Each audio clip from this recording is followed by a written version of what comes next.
Hello, it's Matthew here from the Nations of Sanity project. Just having a conversation here with, sorry, Thomas, what's your surname? Neto. Neto, Thomas Neto. We're having a conversation about the subject of self-ownership. And because this project is pretty much built around that concept, I thought it may be a good conversation to include on this channel. For anyone who's not familiar with this project, the Nations of Sanity project is basically about asserting that the only way we can create a truly free society with truly equal rights is to establish the non-aggression principle as the law through a universal peace agreement. And the idea, and for anyone who doesn't know what the non-aggression principle is, that's the moral principle that is based on the concept of self-ownership, which is the idea that everybody owns their own self, that each individual has right over only their own self. As I say, Thomas had some questions and some challenges and some various comments and points to make about the concept of self-ownership. So I thought it'd be a good conversation. So I'll hand it over to Thomas now. Yeah, first of all, thank you very much for having me, Matt. I think I'll say, as a preamble to the nature of these types of conversations, usually when two people disagree on a subject, it's very, very, very unlikely that any minds will be changed when two people disagree. However, having said that, I think that the ideas that you discuss on your website and on your project, ideas such as the non-aggression principle, and self-ownership, and the ideas to create a truly free society, they're ideas really worthwhile talking about. They're really interesting to explore. And I think we can have a nice conversation, even if we disagree both at the beginning and at the end. I think it's absolutely important ideas to discuss, and I'm excited to do so. Yeah, no, I agree. And to be honest, for me, the purpose isn't even to change minds or get agreement. It's really just to improve understanding. And I think if we end the conversation understanding each other's points well enough, even if we still disagree, I think that's a well worthwhile conversation, even if that's all we achieve. So yeah, no, I'm looking forward to it. So did you want to kick off with kind of what your sort of points were or objections or whatever to the concept of self-ownership? Sure, I could do that. So the concept of self-ownership is usually defined simply as that a person owns themselves, or that a person should own themselves. There are a few arguments that I have come across, which I'm sure we'll get into throughout. My position would be that almost as an agnostic to this claim, to this idea of self-ownership. So I'm not sure that I've seen sufficient evidence to allow me to agree with this idea, or I don't think the arguments persuade me very much. Uh, but of course, I'd like to hear your definition of it. That's more important than mine, of course. Yeah, I mean, well, pretty much as you defined it. Obviously, that was a brief description, but that I don't disagree with how you defined it. It is basically that people own themselves. Um, I mean, I suppose the way I look at it is there's kind of two ways to look at life. You can either accept morality or not. I mean, I'm not one of these people that tries to insist that morality exists as an objective reality. All of these things are concepts at the end of the day. I've often heard when I speak about the non-aggression principle or even self-ownership, people often say to me, well, that doesn't exist. And I'm like, well, it's a principle, so it doesn't exist as a physical object, but it's a principle, and there's still a difference between, just because it doesn't exist in a kind of tangible physical way, that doesn't mean there's not a difference between a principle that is logically consistent and based on something, and a principle that's not really a principle, that's something that's like an arbitrary, that doesn't have any foundation behind it. So that's one distinction I would make. And then the other, and then so what I basically say is if you're going to make the decision that you're going to accept morality, so you want to build a kind of moral framework, you have to kind of start from somewhere. I'm not going to try to break any ground with regards to saying that you can get an ought from an is, that whole ought is, this is a fact, therefore we can gain a morality from it. Of course you can't. But what you can do is you can put an if ahead of it and say, okay, well, if we want to build a moral framework, without even saying what the moral framework is, if we want to build a moral framework, then we've got to start somewhere. And from my point of view, this is kind of like my logical progression as it kind of went in my head. I'm like, okay, well, the basic objective reality is, at least as best as we can all agree on reality, is that each person is themselves. The fact that that's kind of an almost redundant statement and circular kind of reveals the self-evident nature of it, I would argue. You are you, I am me. Our own language kind of indicates how obvious that is to our intuition. So it seems like a reasonable place to start as a kind of, grounding of what is objective reality. And then what I say is, okay, well, if every person is themselves, it seems reasonable that if anybody owns anything, and for anybody to have right over anything, we have to have right over at least our own self, for us to then move on to then have rights of anything else.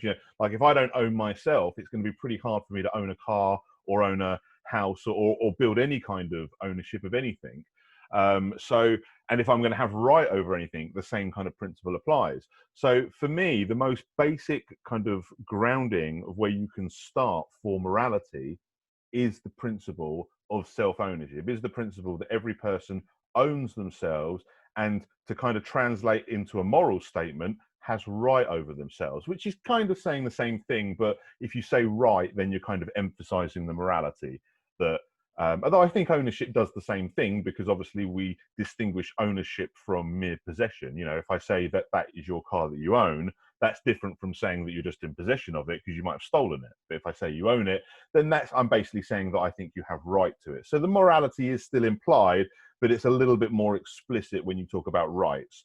But yeah, so that's what self-ownership is to me. It's basically saying you are you, therefore you own you, and everything that makes up yourself, your body, your consciousness, your thoughts, your actions, your words, they are all yours. Your hair is your hair, your eyes are your eyes, your thoughts and actions are your thoughts and actions, meaning that you have right over them. And also responsibility. Another thing I like to also add when I talk about self-ownership is I say that rights and responsibility go hand in hand.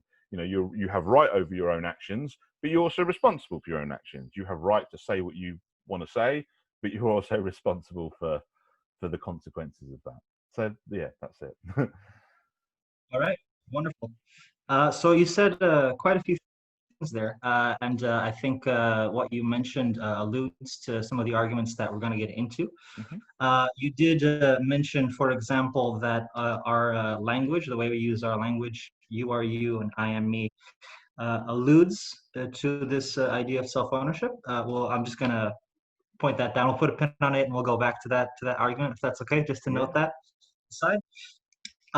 You also said that I don't mean to put words in your mouth or anything like that, but you seemed to allude that your right to own a car derives from your right to own yourself, or from you owning yourself.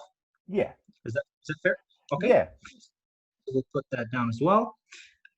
You did make a distinction between ownership and possession, which I completely agree with, and I think it's very important. And you said that um, uh, the ownership implies that you have the right to it, while possession doesn't, which is absolutely true. I completely agree. You did also mention you are you, therefore you own you, and we'll get into that more more in detail as well. I also think that ties back to the linguistic argument, which is what I would call that, if that's fair. And you also mentioned that responsibility comes from the idea that you own yourself. So that's quite a few different things there, and we'll hopefully have time to get into all of them. Responsibility being, I think, what we'll leave to last, as I think that deriving from self-ownership, I think to get to that, we first have to fully conceptualize self-ownership, make sure we have a better understanding of it, if that's okay. Yeah. Would you like to get into one of these arguments, any particular, the linguistics argument, as I would call it, the Well, Uh, I'll let you choose which one we want to go into first. The only thing I will just say before we kick off into them all is just to elaborate on the property ownership coming from self-ownership thing, just to give a little bit more detail on that. Basically, what I'm saying is because you own yourself and therefore you own your actions, and because you own your actions, you can therefore create property with your actions that you would then create, that you would then own. So what I'm basically saying is property rights comes from self-ownership. Like your ability to own property comes from the fact that you own yourself, and therefore your property can become kind of like an extension of your self-ownership in the sense that it's the product of your labor,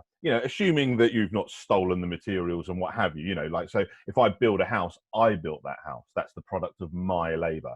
Because I own myself, I can talk about the fact that it's my labor and I built it, therefore my creation, therefore my property. And then once you have property ownership from creation, then obviously you can voluntarily trade it, and that becomes a second way in which you can acquire rightful ownership. So yeah, I just wanted to put a little bit more detail on that.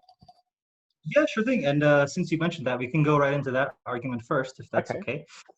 You mentioned there that you own the products of your labor, or you can do from self-ownership. The first thing I would say is ideally, yes, owning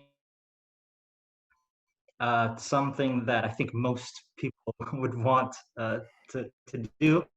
Of course, without hopefully getting into economics too much, rather to keep things philosophical, but we can see examples of someone using their labor to create something which then they don't own. If they're an employee, they can certainly build something and then they don't own the products of their labor. So even assuming self-ownership, not all labor put into building something like a house, like you said, will entail ownership. Could I just, Yeah, sorry, well, one thing I would say to that though is that is still self-ownership of your labor, because the fact that you own your labor means like I own my labor, which means I can create something which I'll own myself, but I could also rent out my labor to somebody else so that I don't own what I create because I've rented, but I still own my labor by the fact that I have the right to rent it out to somebody else so that they own the product of my labor. Do you see what I mean? So from my point of view, it doesn't contradict self-ownership. It's just another thing you can do with self-ownership. Like if you own your car, you could rent it out, same kind of thing. yeah, sure. Absolutely. I was actually going to go into exactly this idea that you said that you own your actions and that you own your labor. So I would have to clarify first of all that my main um, dissuasion from the idea of self-ownership would be the necessity to add the idea of property to certain things. So when you say you own your actions, I might critique that in the idea that you don't necessarily have to own your actions for them to be yours. And of course, I understand you would say just for me using the word your, it implies that you own yourself. We'll get to the linguistics argument in just a bit. So with this argument, and please, again, correct me if I'm wrong at any time, if I'm mischaracterizing what you're saying. I want to be able to understand as much as possible. When you say you own your actions, it would imply that that which has actions owns them and this would apply to all creatures or just humans? That which has actions owns them.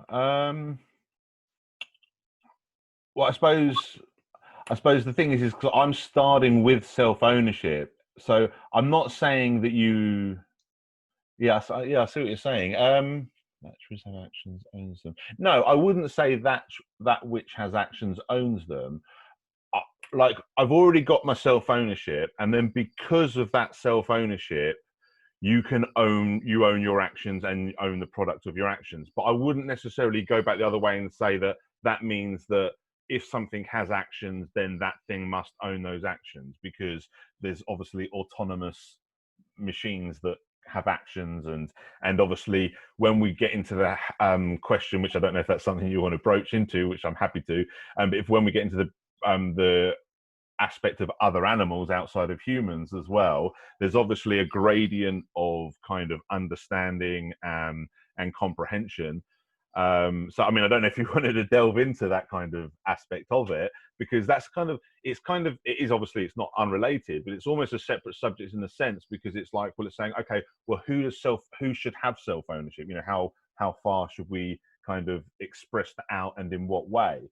um so, but yeah, but no, I wouldn't say that just actions alone is in itself, you know, the deciding factor, if you like.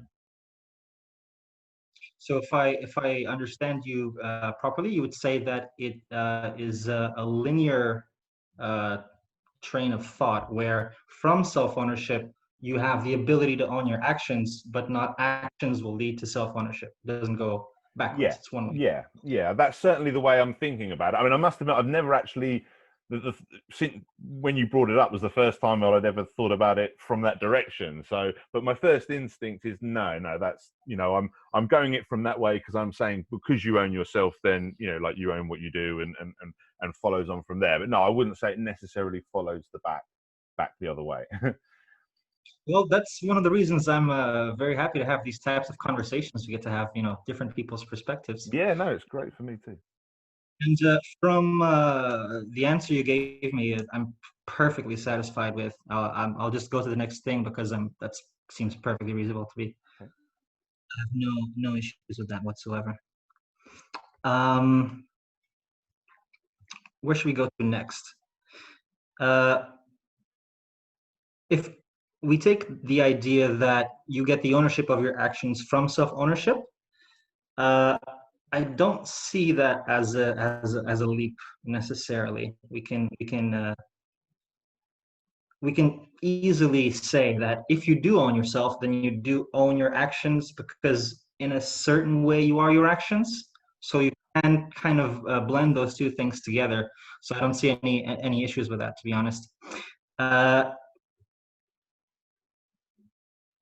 I mean, if I think myself, the only part of my logical progression is the first leap. That's where, I mean, you know, feel free to correct me if you think I'm wrong, but I think the only actual leap that we make is going from you are you to you own you. That is a leap. That's the is ought thing, where you can't make an is an ought. I can't say just because you are you that means you own you. I can't say because of this is we have this ought.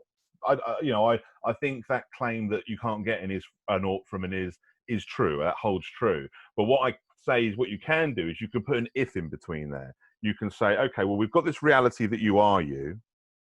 If we want to build a moral framework, then the only kind of moral framework we can build from that reality would have to start with the premise that you own you, and then you go from there. And like I say, and then that gives you property rights. And I think I said to you in but you know, when we've had back and forth, in addition to giving you property rights and all of the kind of aspects of morality that you get from the non-aggression principle, which is the basic morality of self-ownership. In addition to that, I would also say that all of our other morality, all other moral claims, kind of still rely on that foundation, because any kind of moral claim you want to make over the treatment of somebody, without self-ownership, it seems like a kind of nonsensical claim, if that makes sense. You know, because it's like, you know, like if I say, you know, it's like, I mean, a good example is whenever I've sort of had a conversation with people of a sort of communist persuasion that want to talk about how nobody owns something, and then within a few sentences later we'll talk about theft, and I'm like thinking, well, hang on a minute, if no one owns anything, you can't have theft. And in a similar kind of way, I'm like, okay, well, if no one has self-ownership, then where's the kind of foundation for any moral claim, you know? So it's kind of like, like I said, I do think you have to make a leap from the reality, but once you've made that leap, everything else kind of fits into place, in my opinion. yeah, sure, I understand that.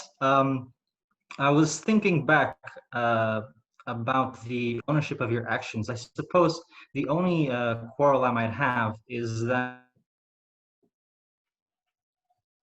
I sell, trade, and so on. And I was Sorry, just wondering. can you just repeat that last bit? You cut out a little bit. Oh, sorry. Yes, I was just wondering whether it is possible to buy, sell, or trade your actions. In a sense, I suppose you could describe that as using your labor as lending your actions in a certain way. And I was thinking whether it entails that you always own your actions. So if you're sleeping and you jerk your leg while you're asleep, if you own that action too, whether there's different levels of consciousness, whether if you're, an infant, do you own your actions as well? Is there a level of responsibility entailed there, or is it strictly a statement of property? What are your thoughts on that? Would an infant own his actions, or what if you're asleep? Any thoughts there? Yeah, well, this is where, yeah, I mean, basically, to own your actions in the kind of in the sense of we would say that you're responsible for your actions, there needs to be some level of kind of intent, or at least, um, ability of control. I mean, like for example, if you have, I mean, let's put it this way, like I would say that children aren't responsible for their actions because they don't have the understanding to be able to consent, to be able to, well, to understand their actions. So their actions aren't meaningful in that sense. Now, it's a little bit of a blurry line as to precisely when someone becomes a vulnerable child that's unable to take responsibility from themselves, and to when they become an adult that is able to take responsibility for themselves. But we agree that at some point that change occurs, and even if it's a little bit of a blurry line as to precisely when. So, I mean, it's one of the reasons why I said that responsibility and rights go hand in hand, because if for whatever reason you can't take responsibility for your actions, you no longer have the right to govern them. So this isn't completely stripping you of self-ownership, but what I'm saying is say for example, we say, okay, well, this child doesn't have the responsibility to understand its actions. So if it picked up a gun and shot somebody, then it didn't know what it done and all the rest of it. It's like, well, okay, for that reason, it doesn't have the right to pick up a gun, and it doesn't have the right to control itself in that way. And because one of the things that's often said to me is, oh, do parents own their children up until a certain age? And I say, no, parents don't own their children. Like, your children aren't your property and you don't own them. But what you do own is a duty of care over them. You kind of own the guardianship over them, if you like. You have and just to quickly go, the reason for that is because you brought them into the world. Like, I use the analogy that the morality of the non-aggression principle says that if I was walking past some lake and I saw you drowning, I don't have to come in and try to rescue you. Like, it's not my fault that you're drowning. Now, my own moral sensibilities may say that I should. I'm not saying that it's not a moral thing to help you, but I'm saying that I haven't committed a crime by not helping you. It's not my responsibility to put myself at risk to help you from this kind of this basic morality that comes from self-ownership. But if I was the one that pushed you into the water, whether it was by accident or on purpose, then I am responsible for you drowning in the water. And then I do have a duty to rescue you, like I say, even if it was by accident. And I use the same, and if you can kind of use the same logic, I apply the same logic when it comes to having children. If you bring a child into this world, you're bringing a being into this world into an environment that they cannot survive on their own. So it's like pushing someone who can't swim into the water. They can't survive on their own, and you put them into that situation. You brought them into that situation because you're responsible for your actions. You have a duty of care over that child until it gets to the point that it can take care of itself. Or, if you put it up for adoption and someone took that responsibility from you, then that would be another way that you would relieve yourself of that duty. But so that's just one little aside I wanted to make about that. So then what you go from there is then, so as guardians of the child, the parent, because the obvious thing is children don't have the right to rule their own lives. They're like, I have a son, and if he wants to walk out in front of the road, I'm allowed to stop him. If he wants to do something dirty or anything, I control his life. Now, I can't do that to you. because I don't have any right over you. Now, the only right I have over my son is the right of as his guardian. You know, like I said, I don't own him as property or anything like that. So everything I do, still, I don't have the right to do what I want. I have to do whatever I do has to be in keeping with my duty of care as his guardian. So, you know, just to distinguish it from property. But the sense of him, he doesn't own his actions. He's not responsible for himself at this time. I'm responsible for him, as I say, you know, because I brought him into this situation. So, sorry, I know I'm a bit long-winded in this, but I just want to be thorough in how I'm explaining it. So basically, what I'm saying is my son, I've not completely stripped him from self-ownership because there is still a self-owning person there, but he's not capable of taking responsibility for his actions. Therefore, he doesn't have the right to control his actions because he can't take responsibility for it. And until he can, I have responsibility for him. But his self-ownership isn't completely gone to the point that I can violate it in any way. Everything I have to do, I obviously still have to do as his guardian. And I mean, one person said to me, which is not a perfect analogy, but it works a little bit to what I'm saying, is he said he kind of views it like it's almost like they're sleeping. It's not exactly like that, but it's like, you know, if someone was unconscious, again, they can't make their decisions. It's involuntary actions. There needs to be some level of conscious control and intent and stuff like that. So and just to kind of help clarify where I stand on this, because someone asked me once, okay, so what if I drugged somebody and they'd done something that was like they didn't have control because I drugged them or whatever, you know, say they got behind the wheel of a car and had a crash and killed somebody and whatever, would they be responsible? And I say, no, they wouldn't be responsible. You'd be responsible because you drugged them.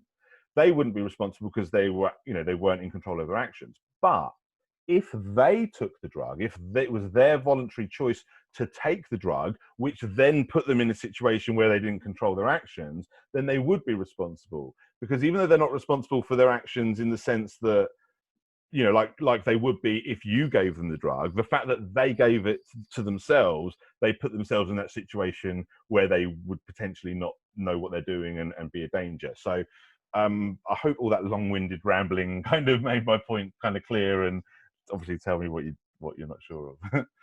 Sure. There's just a few things on your side note. Just this, I don't want to go into this, but the drowning example, I can't say I will necessarily subscribe to that. If you that you have zero blame if you or have the right not to help someone, and there are certain crimes by omission or by negligence that we can say no, it's immoral to enact. You can say an action is immoral. That's just a side note where I wouldn't say I would necessarily agree with that idea. Okay, well, without going into it, let me just quickly say one thing on it. We won't go into it massively, but the only Sure. reason I chose drowning was because I know what you're saying, and I didn't want to use an example. The reason why I chose drowning is because it would be a great risk. Like if you were drowning, even if I was a strong swimmer, it would be a risk to me to try to rescue you. Now, as I like to think of myself as a decent person, I would still try. But my point is I think that, and like I say, that's the sort of thing I think someone's own conscience should compel them to do. But I don't think that they're criminally responsible for not, you know, if the action, you know, because in that situation they have to put themselves at risk to help you. I just don't think that you can ask that of other people. It's a little bit different than, say, someone was, you know, if the level of omission was so direct with regards to, like, you know, you could do some, you know, like I understand where you're coming from, because I can imagine examples that in my mind would be tantamount to murder. You know, like someone's hanging from a cliff and all you've got to do is help pull them up. It's no risk to you, and you just let them fall. That's why I used the drowning example, because it wasn't so clear cut with regards to the no risk ease for helping them, you know. So I get what you're saying, but we don't have to delve straight into that Yeah, rabbit and hole now.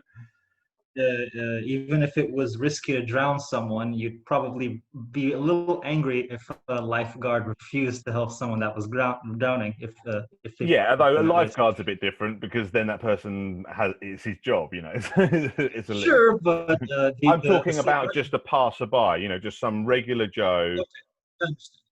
You Yeah, know, I why understand. should he drown himself to rescue you, kind of thing. That's kind of like my thinking on it. But yeah. Are you still there? Yeah, sure. Yeah, sorry, you froze. So Yeah, yeah, no worries. Yeah, so just to move back to what we were discussing before, yeah, there was you said quite a few things. What I found most interesting, I really like the example or the allegory or the metaphor that a child is in a way kind of as if they were asleep or half asleep, and obviously they don't have the same level of responsibility as full-grown adults. Um, completely, that makes absolute sense to me. What I would have an issue with would be, well, first of all, you did mention the example if someone was drugged. Would that mean that they no longer own themselves?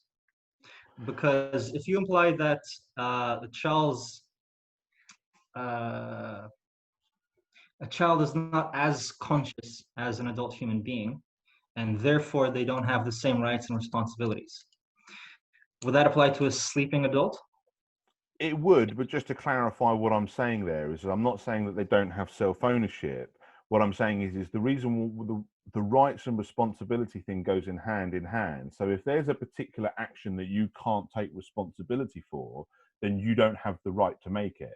So, like, say you're out of your mind, and you say you were, like, whether you're drunk or drugged up or whatever, and you're about to get into a car. Now, normally, I wouldn't have the right to stop you getting in your car. But under those circumstances, I would have the right, because I know that you can't take responsibility for your actions. Therefore, you don't have the right to govern them. But that's not completely stripping you of your self-ownership, because obviously your self-ownership and your right over yourself still applies with regards to your right to not be harmed.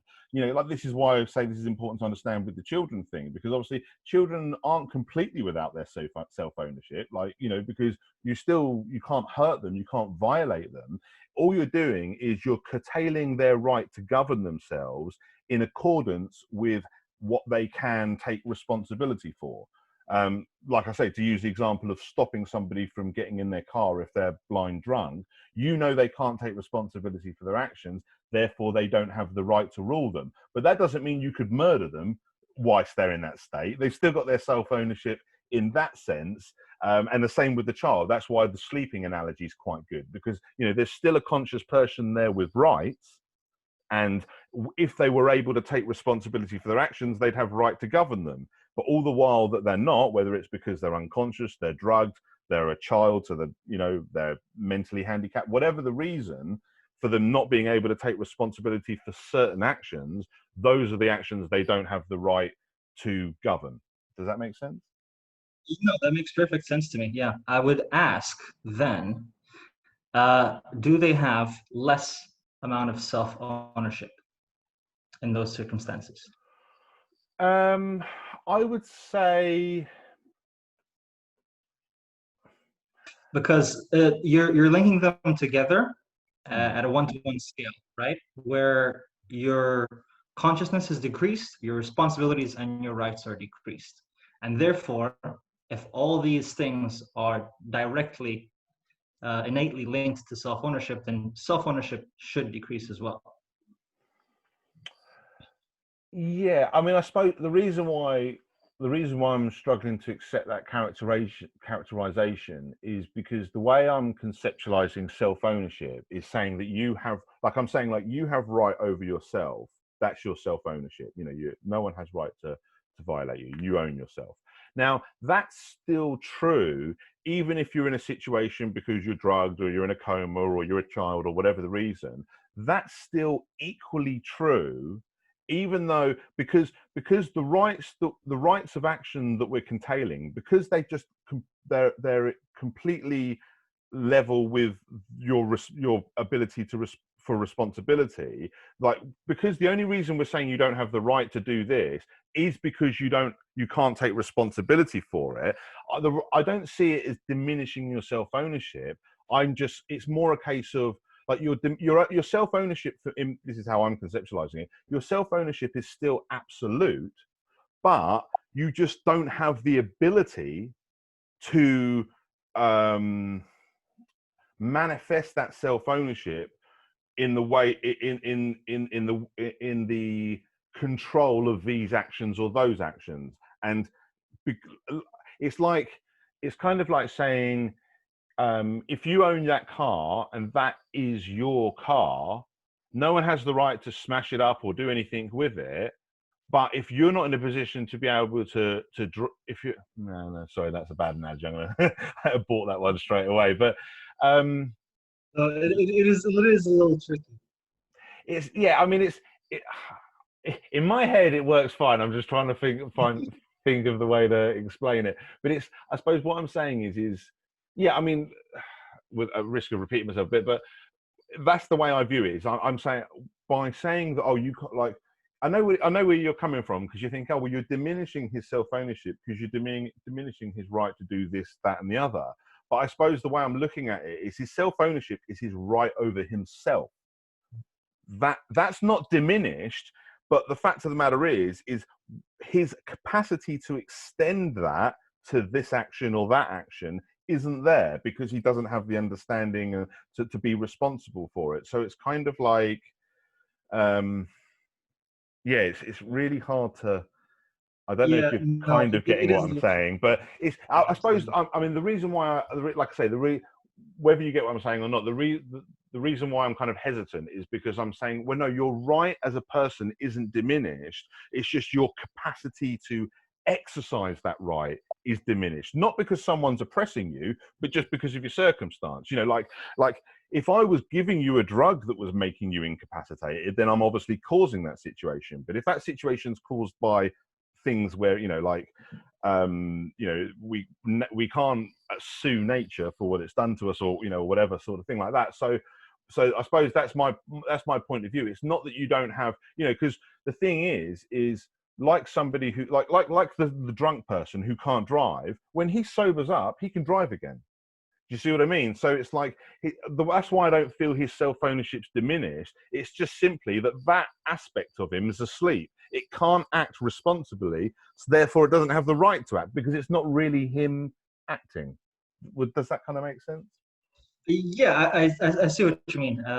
I do see that as a little bit of an issue personally, but if I'm understanding you correctly, self-ownership is absolute, and if a person is, for whatever reason, uh, unable to uh, have his usual rights or his usual responsibilities for being drunk or asleep, whatever, um, his very responsibilities and actions are derived from this idea.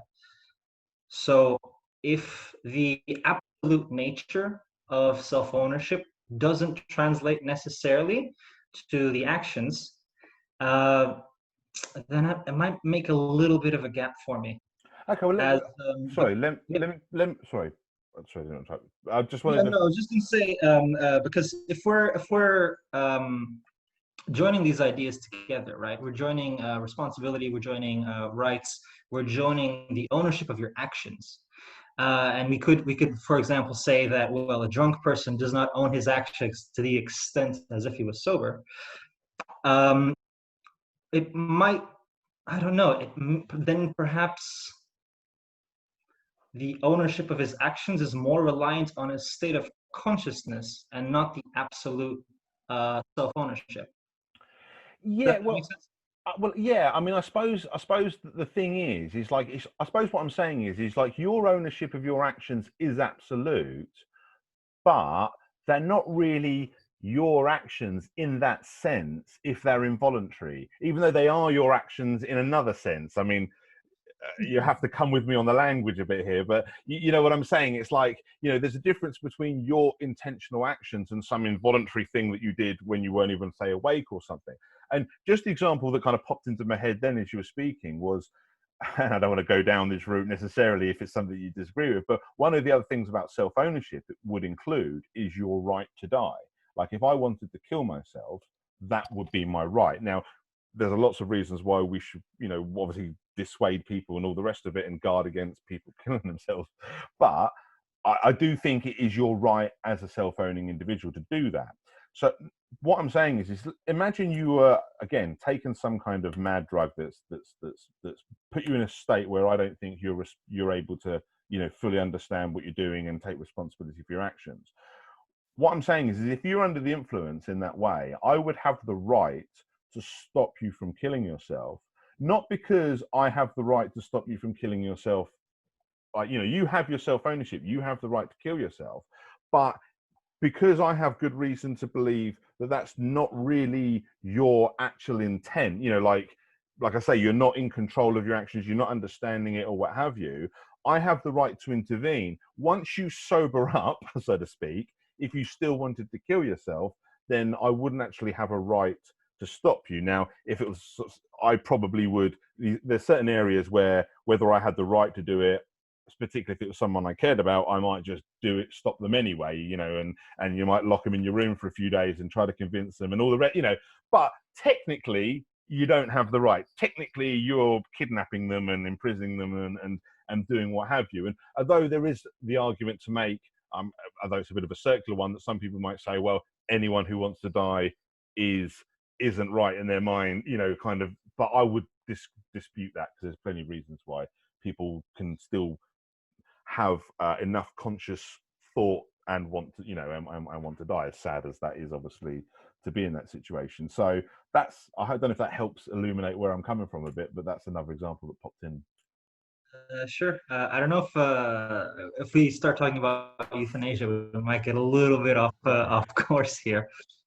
But yeah, But I thought yeah. even if you I'd rather do disagree this. with the euthanasia thing, I just to get, just to kind of help you understand where I'm coming from with regards to saying, well, look, you have the right to do that, but because if you're in a certain state, I'm like, well, that's not really you. It's not really you making that decision. You don't know what you're doing. You don't understand your actions and what have you. So I can then say, I'm not infringing on your self-ownership because I know that the sober you who knows what he's doing wouldn't want to kill himself.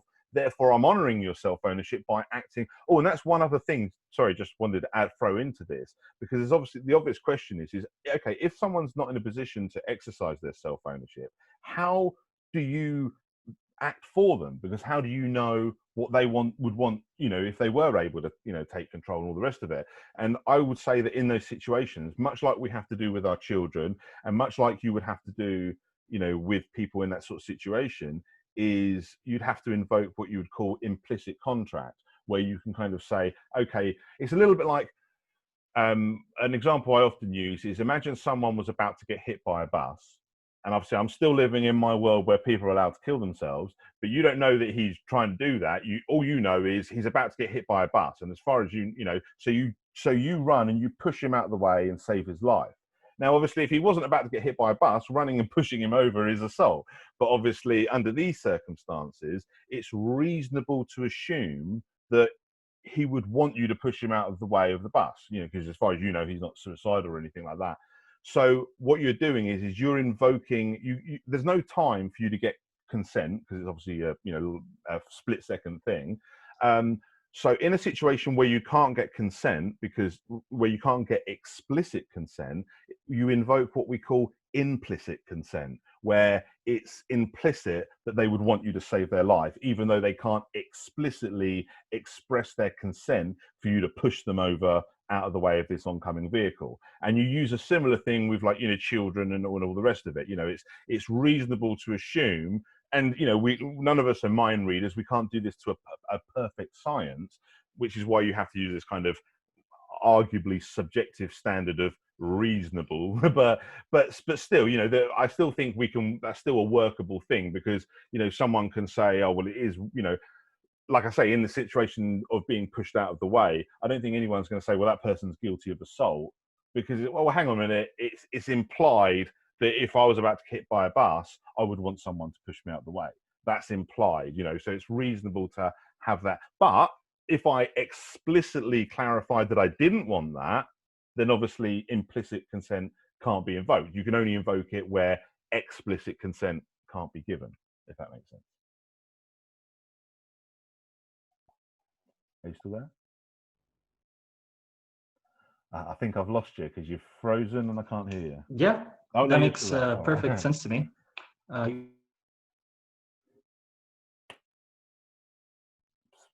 Are you still there? okay, it's gotten a little bit better now. Yeah, sorry, you Yeah, you still you, you here. paused. Can you hear me? Yeah, I can hear you now. Yeah. Yeah, it was a little slow on my side as well. Yeah, you went through a lot of different things there. I'm perfectly happy with your implicit contract, your implicit consent. Makes perfect sense to me. Perfectly reasonable. Zero objections. Perfectly happy with it. And I think most people already follow this kind of philosophy, whether they are aware of the conceptual ideas behind it or not. Hmm.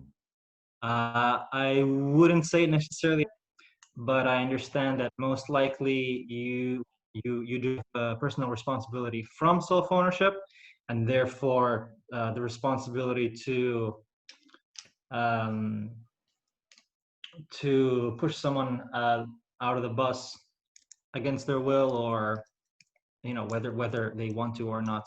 It's derived from the responsibility that you believe comes from self ownership. I do think we're getting a little bit off track, if that's okay. Yeah, yeah. I really I really enjoyed getting to the crux of the issues. You've done a really good job, I think, of describing situations where self-ownership will be put into question, such as level of consciousness and so on. As I've said before, I do take a little bit of an issue when it comes to what is truly the root of these ideas. I understand that you think that self-ownership is an absolute. For me, if self-ownership is an absolute and your responsibilities and rights are derived from that, and they can be diminished in certain circumstances, it creates a little bit of an my belief is that I agree with pretty much everything you say, except for the idea of self-ownership itself. What I would argue is that what if we take all of your arguments, all of which seem perfectly reasonable, and we replace self-ownership with the concept of autonomy? Now, I'm guessing that for you, those concepts are synonymous. Sorry, you cut out. Say again. You would associate self-ownership. I'm guessing that you would consider autonomy and self-ownership to be synonymous. Yes? Yeah, when you said that, I was trying to work out where it was different. When you said Yeah. it, so yeah, I would So, very close at least. yeah. So, what I would say is if we replace self-ownership with autonomy, we remove the main issue, I would say. Well, the only issue with all that you said so far, the only issue is the implementation of property and property rights onto a human being, where I don't think it's necessary. If we use autonomy instead with all of your examples, we detach this idea of property and we have all the same results. And with autonomy, when someone is drunk, their autonomy lowers, scales down, as well as their responsibility and their rights. So we solve this problem of autonomy not necessarily being an absolute, because a person loses a degree of autonomy when they are drunk, whereas their self-ownership, if it's an absolute and it doesn't scale down the same way as the rights and responsibilities do, it kind of creates an issue there. So if you replace autonomy with self-ownership, I think it bridges all those gaps, and all of the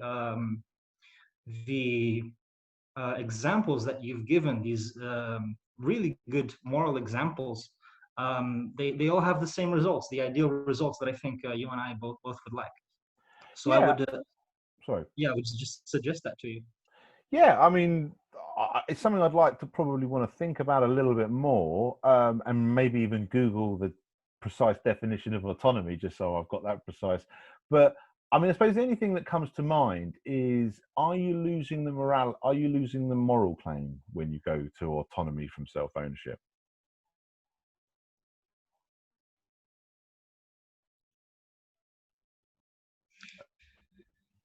Well, Uh, we haven't gotten into the self yet, so we'll have to get into that first. I would say, getting to where morality comes from is obviously going to be a little bit tricky. You know, there's whether it's from natural law, whether it's from government or legal standards. Um, I mean, I suppose the reason why is because I think that's the only difference that there seems to be with using autonomy over self-ownership. Like I was, because like as you say, do I view them as synonyms? I don't view them precisely as synonyms, but very similar. And I suppose the reason I don't view them precisely as synonyms is because of the morality aspect. Because in my conceptualization of self-ownership, there's a moral claim there. Whereas if you change it to autonomy, it loses the moral claim. So I suppose that's why, and I suppose, and just to clarify, that's kind of what I meant as well when I said about self-ownership being absolute, with regards to it being like your moral right is still absolute. Like your moral right to govern your actions is absolute, but if you're unable to govern your actions, do you see what I mean? It's like, so it's like your moral right to drive your car in your fully conscious state when you know what you're doing is there. That's, I suppose, the reason why I don't view self-ownership being diminished, even though I am kind of, because I don't view it as diminishing your rights. It's just like, you can't, it's like you have the right, you haven't lost your right to drive your car. In a sense, you have that right. You're just not in a position to exercise that right, I suppose, is the way I'm kind of conceptualizing it in my head. So I don't view it as a diminishment of self-ownership in that sense. But I can understand why you do, because you're saying, well, yeah, hang on a minute though, because if I've got the right to do this, and then you're saying under these circumstances I don't have the right to do it, then you're diminishing my rights. So in that sense, I am diminishing your rights. But I suppose the reason why I feel like I'm not diminishing your right, because I'm saying, well, no, your right to govern your conscious actions are still there. It's just your conscious actions don't spread out as far. Because does that make a little bit more sense to where I'm kind of coming from? I think so. I think so. I think this is an area where we we will just disagree. Okay. No Yeah, yeah, problem yeah. with that. And once again, correct me if I'm wrong, but I think you're saying that your right, your absolute right to drive your vehicle, um, the right itself is technically not diminished when you're drunk, but you can't do it. Am I understanding that correctly? Because when you're drunk, you're not fully you, I suppose, is what I'm kind of saying. It's like kind of, I know this is a little bit wishy-washy with the explanations, but it's kind of like, imagine you've got this kind of like machine that runs on a computer. Okay, and imagine, for whatever reason, and imagine this machine has the right to run the computer has the right to run the machine. So like the computer's like you yourself, and the machine is like your body or your car or whatever you would normally have the right over. Now imagine, for some reason, whether someone done it or there's a problem or whatever, but you came disconnected from your machine, and then your machine just started moving around and all the rest of it.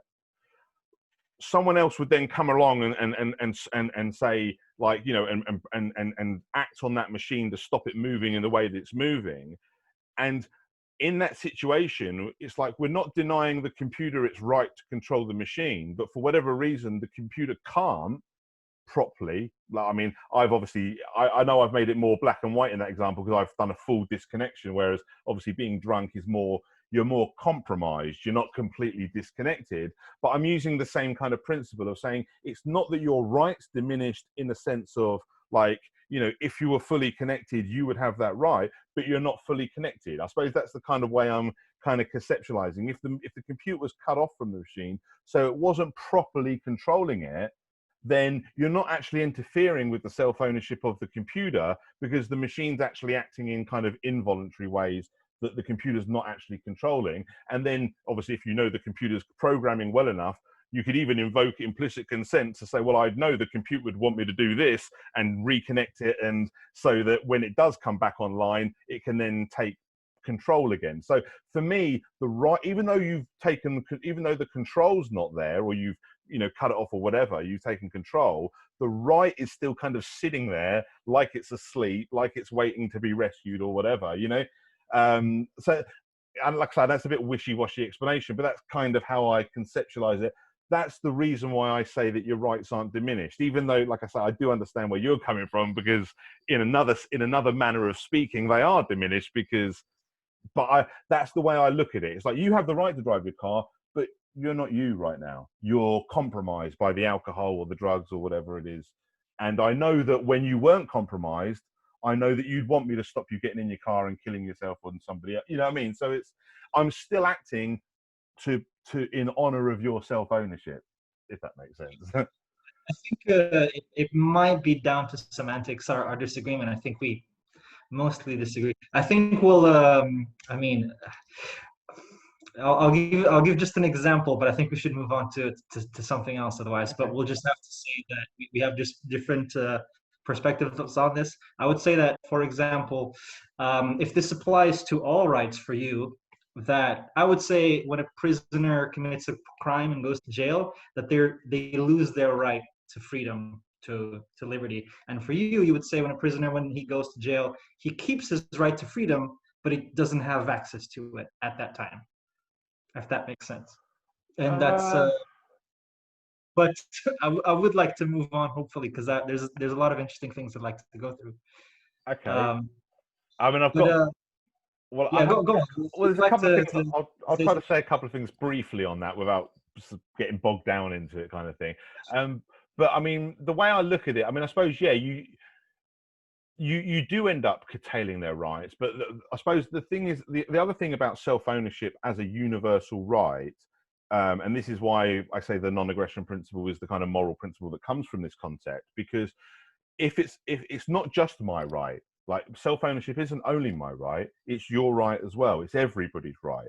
So when you commit a crime, and we're talking real crimes here, not victimless nonsense, we're talking like, so if I violate your rights, say I kill you, which is obviously a pretty obvious violation, then I lose my own claim to that same right. Now, I'm not saying that means that we have to kill all murderers, but what I'm saying is we can say that that person has forfeited their right by violating somebody else's of the same manner. It still has to be obviously proportionate to what you're violating.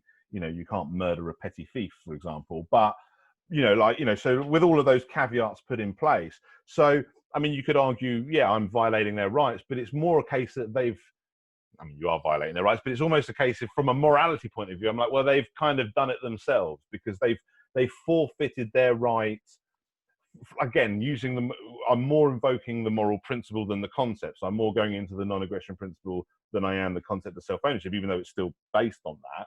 And I'm basically saying, okay, well, because this is a universalizable principle, your right to do what you want with your own body ends as soon as you're interfering with my right to do what I want with my own body. That whole, my right to swing my fists ends at your nose or whatever. I mean, I'd argue it ends a bit further away, because there's still, threatening and entering personal space and all that. But the same premise kind of thing. So that's the kind of the way I would look at that. So does that make sense? Yeah, I think so. Sure. I would like to go over some other things, if that's all right. Yeah. Would you like to go through the linguistic arguments? Yeah, we can do. Yeah. I think we broke up a little bit here. Connections. Yeah, I heard you. Okay, fine. wonderful. Yeah, would you like to put it forward?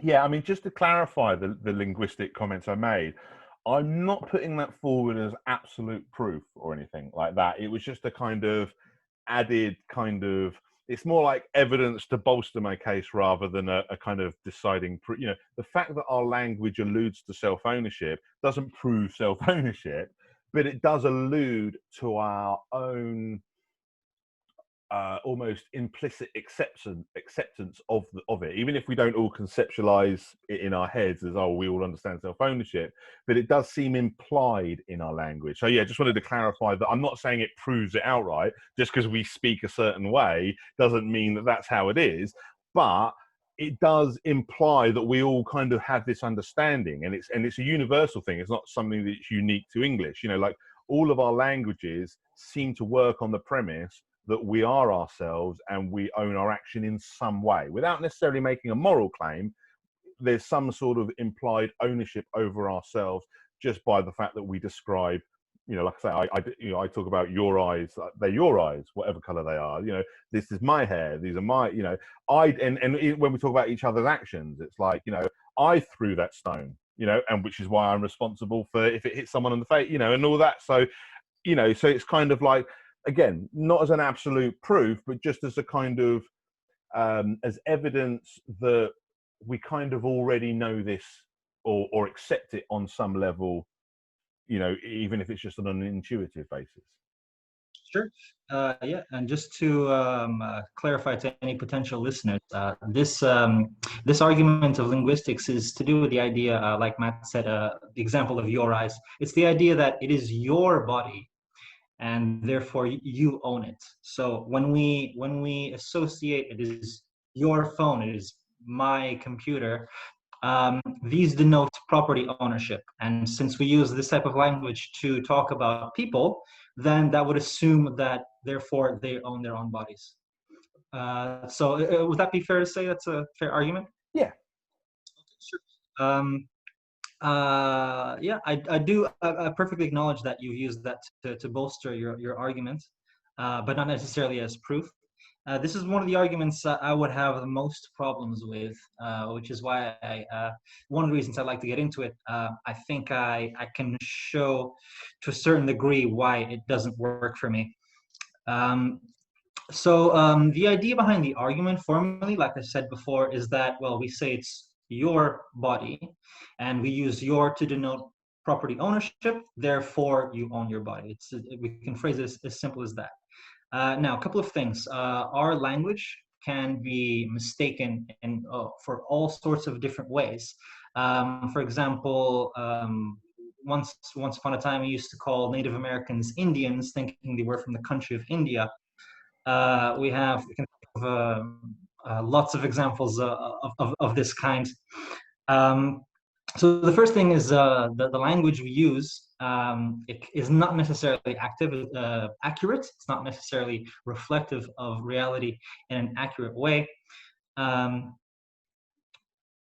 And it can be said also similarly that it's in kind of an argument from tradition. We've used language this way, and therefore, this is correct, which is obviously a fallacious argument. So we can say fairly clearly that our language can be incorrect. We can also say, however, there are examples of the use of your and mine that make this argument inconsistent.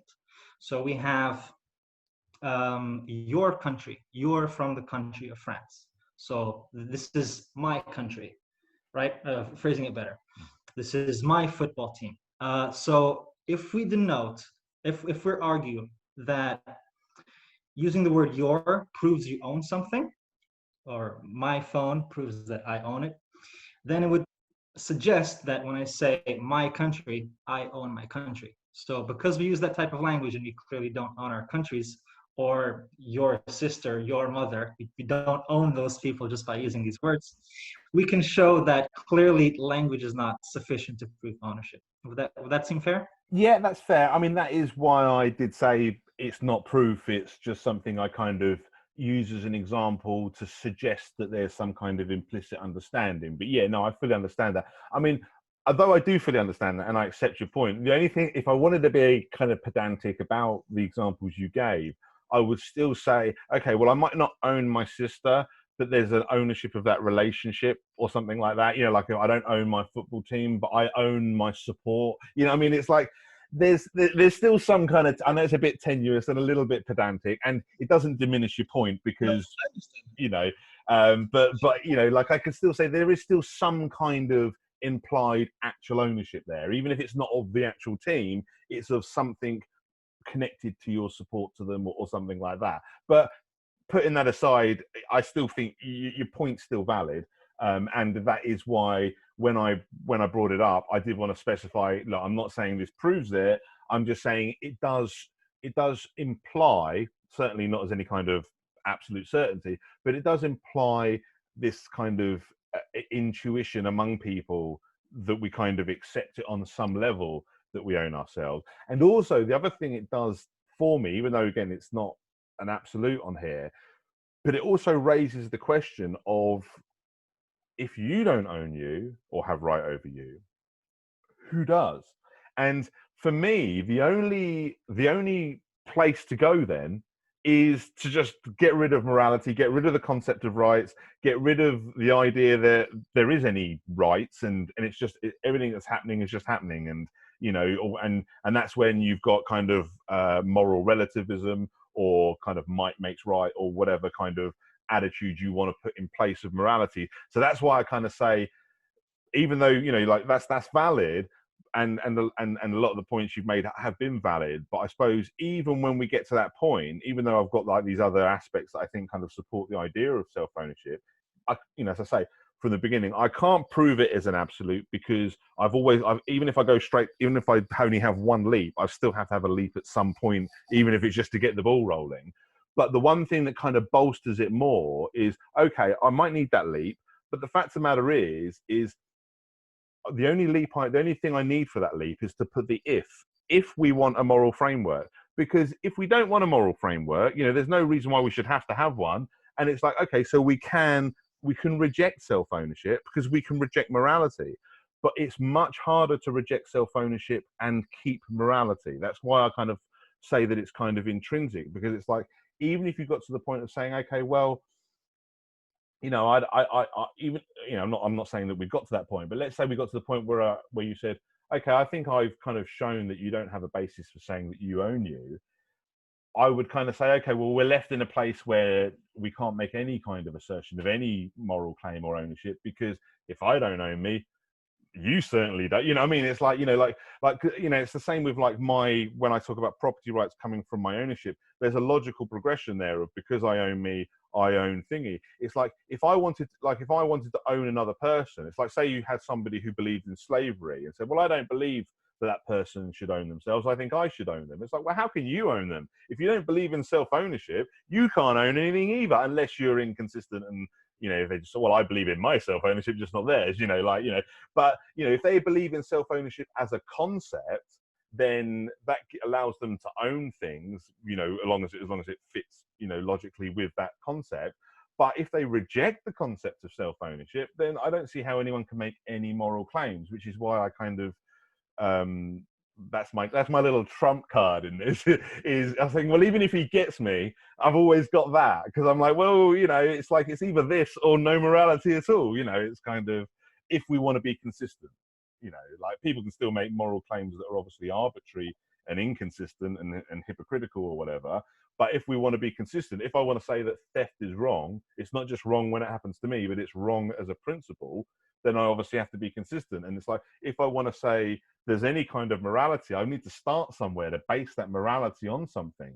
And for me, the only thing that works with that logical consistency that you can then kind of spread out from is the concept of self-ownership. You still have to make a leap to get there. And like I say, I'm not claiming that I've bridged the is-ought gap or anything like that.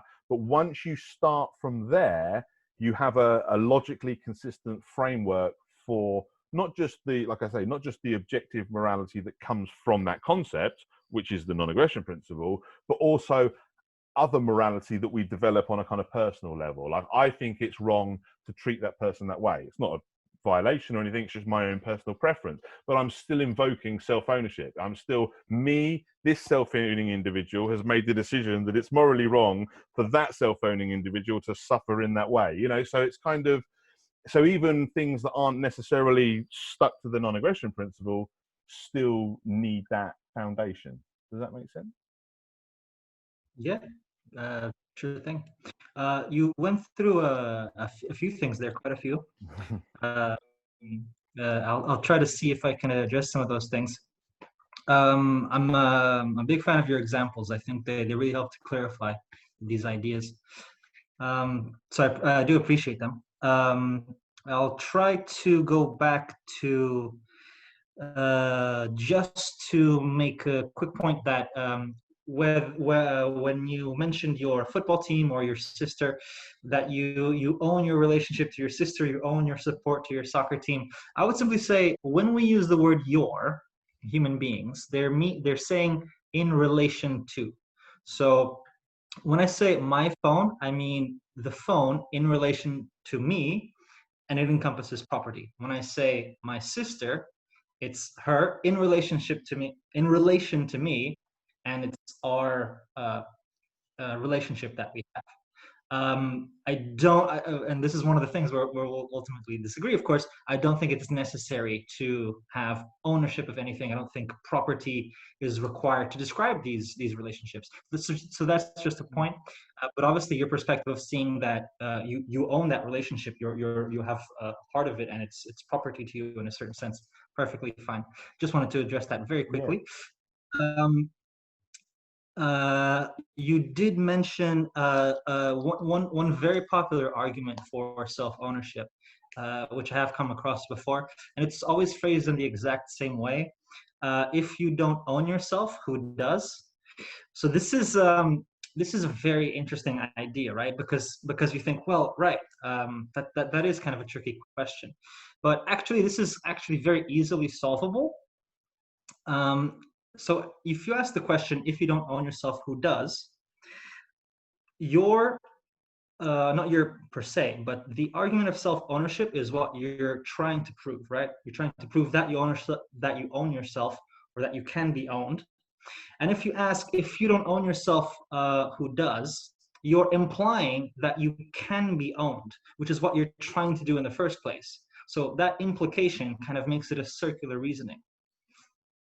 So I think that's quite easily solvable there, because you're trying to prove that you own yourself, you can be owned, and if you ask, if you don't own yourself, who does? Then it implies that you can be owned, which is what you're trying to prove in the first place. If you'd like to address that at all, go ahead. If not, there's a few more points that you said that I would like to go over. Yeah, I mean, it's kind of similar to the point I made myself with regards to saying, like, you know, if you want to make a moral claim at all, you need that self-ownership, because you can't. I understand where you're coming from with the circular nature of ownership, because but I'm not trying to prove the concept of ownership. I'm kind of saying, like, if we want to say that someone has the right, like, you know, if we want to make a moral claim that there is ownership, you know, that's what I say about that if part of it. Like, it's like, if we want to make a moral claim, if we want to have a concept of rights at all, you know, whether we're talking about your actions or anything, it's like, if we want to have that, then we kind of have to start from somewhere. And if because the thing is, if I say to the question of me saying, if I don't own myself, who does? You could turn around and say, no one owns nothing. There's no such thing as morality. It's all a spook, and that's that, which is fine. And I can't argue against that. But my point is, okay, that's fair enough. But if we don't want to accept that there's no morality, if we don't want to just, you know, take no view at all on rights and ownership and like I say, morality as a concept itself, then that's fine. But if we want to have that moral framework, then self-ownership becomes, I would argue, like, necessary. Like, you know, like, I can't see how we can have it without it, if you know what I mean. So I understand where you're coming from about the circular nature, but I think that just feeds back to the fact that you have to start with the concept. Like, there is no, like I say, there is no is ought bridge, you know, that you have to start with an ought. So you do have to start with a, well, I should have right over myself. And from there, we can then decide what else I can, you know, what other moral framework we can build from there. But if someone said to me, well, who's to say that that's even true, though? Well, no one actually. But if we want to have any kind of framework, this is the only, it seems to me, and I'm more, you know, I'm open to obviously ideas that challenge this assertion, but it seems to me that to have morality at all, we need self-ownership. It seems to me the one concept that we can't do without to have morality. You know, other things we could perhaps kind of debate, but that's the one thing. If we don't have that, then there's like the bottom falls out, if you know what to use an analogy. There seems to be nothing underneath it. You know, does that make sense? Yeah, no, absolutely. I completely understand. This is a very fundamental part to the framework you're presenting. And that was one of the things I did want to address, and I'm happy to go into it now. I'd just like to point out that you mentioned a few times, but I just remember to point it out now. The adding the if statement to your, if we want to have a moral framework, if we want to have a functioning society, I think that's a fantastic idea. And not saying that you solved the Izot problem necessarily, but what we do want is to have the best society possible. We want to have a moral society. We want the best for as much people as possible, hopefully. And if we want to think about these things, we do need a framework that addresses this. We don't just want to have philosophical ideas that essentially lead nowhere. We need them to reflect back into reality. So I think your proposal of adding this qualifier is a wonderful idea, and a great solution to this problem, and a great way to tackle implementing good ideas into society and not just thinking about them. Going back to morality, yes, this is going to be a big idea. Naturally, since you're making the case that morality stems from self-ownership, I will allow you to make your arguments. Um, yeah, go ahead. Give me your thoughts, and we'll go from there. Um, I mean, to be honest, I feel like I kind of already have. I mean, I suppose what I'm saying is like, you know, like I say, I'm adding that if, but I suppose the way I've worked it out in my head is like without, like I say, if we don't start from self-ownership, I can't build a moral framework. If I do start with self-ownership, I can. And I've really challenged that idea. I've really kind of tried to sort of say, okay, am I just kind of being lazy in my thinking there and just not really trying to do it because I obviously want it to be the case or whatever. But and like I say, I invite you to tell me if you think I'm wrong on here. But like I say, it's still contingent on the if. You know, like I say, as you say, I'm not making the is or bridge. I still need my if in there. But once I have that if of moral framework, if we want to have a moral framework, then for anything to be moral, for anyone's actions to be moral, for there to be any kind of moral judgment over what happens to them, or anything, you need to have a basis of what should happen so that you can make a basis on what shouldn't happen. And that's kind of where we get the concept of right. You know, like when I say, you know, if we say, you know, you have right over yourself, we're basically saying that's how it should be. You know, that in itself is a moral assertion. But by pointing to the rights, we're alluding to the wrongs, I suppose, is kind of what I'm saying. And it's like, I suppose it's a little bit like when people come up with like theoretical physics.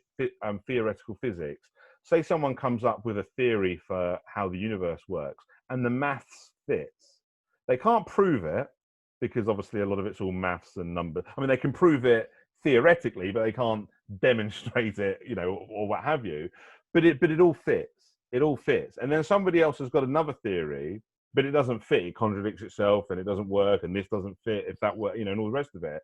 And it's like, okay, that's kind of like, it's not a perfect analogy, but that's kind of like where I am with this kind of self-ownership thing. It's like if I slot self-ownership in at the base, at the foundation, at the roots, then everything fits from there. Not just, like I say, not just the morality, like that's subjective from that of the non-aggression principle, but also all of the other little moral preferences and subjective preferences and all of that then blossom out of that as well. Because once we own ourselves, we can then have our additional ideals and preferences and what have you, and sensibilities and all that sort of stuff. So that's the kind of way I look at it. It's kind of a case of, although there is obviously like the logical progression, it's kind of the fact that I can't for the life of me think of any way that morality can work in any kind of, logical consistency without self-ownership, and with self-ownership it kind of fits almost perfectly, or as perfect as we can have in a in a world where we've got interpretations and all the rest of it. So it's kind of like I've been unable to disprove my own assertion. Is kind of the why I'm kind of sitting with it, sort of saying, yeah, that's like, and that's the kind of clarity. When I first kind of was sort of introducing this, I was, and I've changed all my articles where I wrote this, but I did refer to the non-aggression principle as objective morality, because I was like, okay, all right, some morality might be subjective, but this is objective. And then I later realized that I was wrong to make that assertion, because morality itself isn't objective. But once you put that if in there, which isn't making morality objective, it's still subjective as an overall thing. But once you put that if in there, then contingent upon that if, you can then build an objective standard of morality based on that. Like, if you own yourself, then it's objectively immoral for someone to rob you, murder you, rape you, and all the rest of it, because we've already established that within the right, and the morality becomes self-evident from there. So it's an objective standard in that sense, but it still requires that the premise to come before it. It's not objective on its own. So just to clarify the claim I'm making there, I'm making the claim that, as I said, that you do need self-ownership for morality, but if you are quite happy to not have morality, then you can dismiss the self-ownership. But if you want morality, you can't dismiss self-ownership, because without self-ownership, any moral claim you have has nothing underneath it. It falls away and becomes arbitrary, basically. Does that make sense? Yeah, I think you described it very well. I think self-ownership as a foundation for morality is beautifully crafted. It's a really good framework that you can take to figure out where moral claims are rooted from.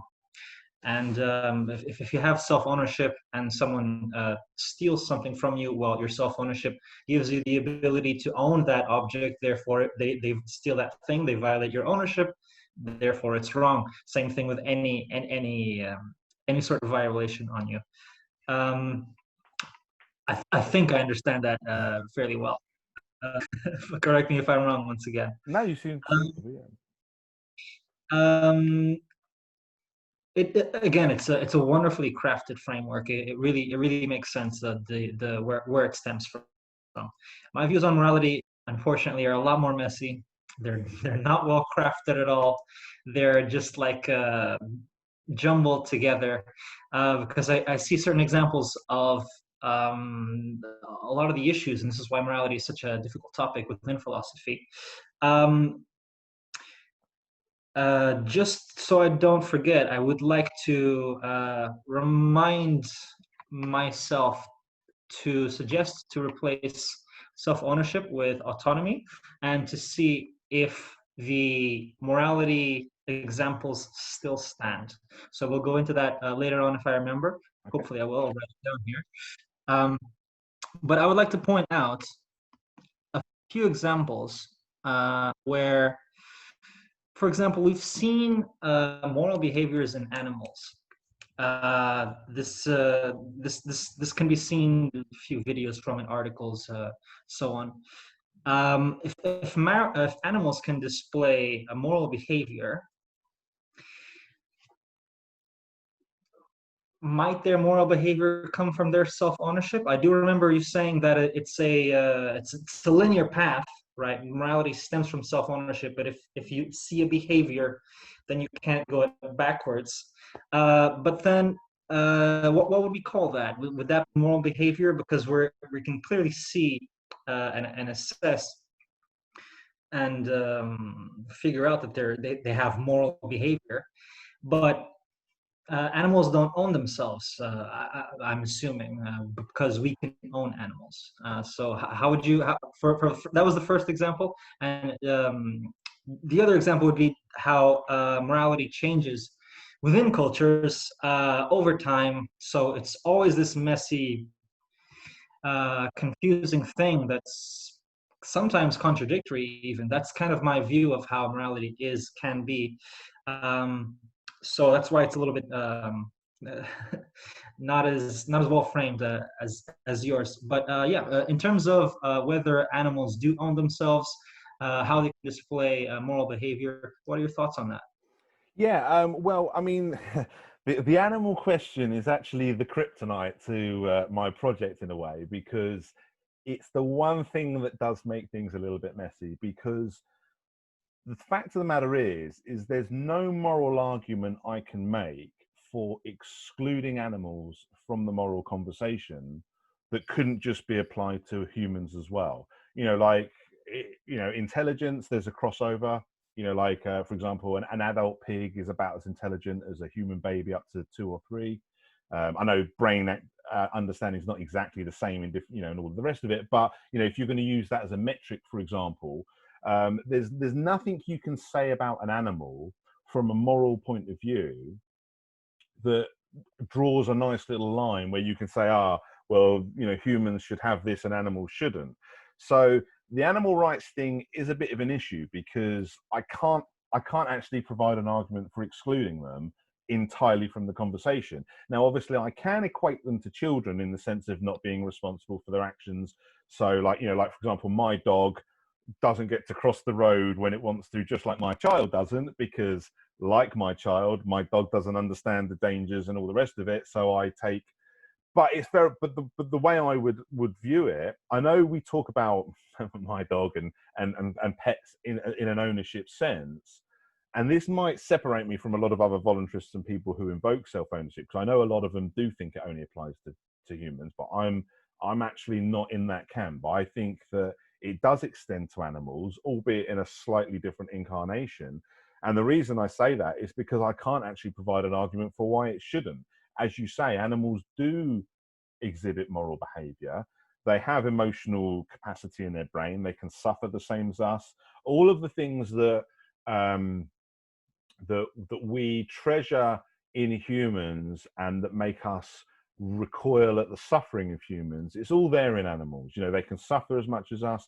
They love like we love. They, the emotional centers, they don't have the same level of understanding and ability to conceptualize, but like I say, you can make the same claim about a child or a mentally handicapped human, or or someone suffering Alzheimer's, or what I mean. So there's no moral argument from excluding them from the conversation. Now, the obvious progression that some people might say is, okay, well, you're basically leading the way to make the case for veganism now, because animals have rights and all the rest of it.